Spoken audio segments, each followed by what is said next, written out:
பொறக்கும் தரணியில் ஆனந்தம் பெருகும் தமிழர்களின் மனதினிலே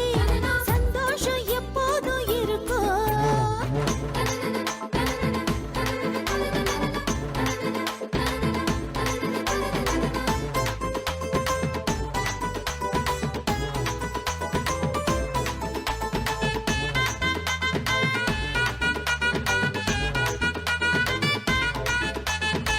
பொன்னான நாளிலே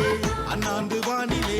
காணும் ஞாயிறை கையெடுத்து வணங்குவோம் வெள்ளாம தந்துனம் இல்லாமை போக்கிடும் பூமி தாயை மண்டியிட்டு வணங்குவோம் அரிசி மாவில் கோலம் போட்டு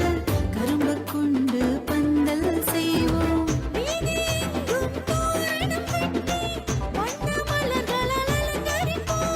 மங்கள சந்தனம் எடுத்து வச்சு மஞ்சள் கொத்து கட்டி வச்சு பொட்டு வச்ச பானையில பொங்கல் சமைப்போம்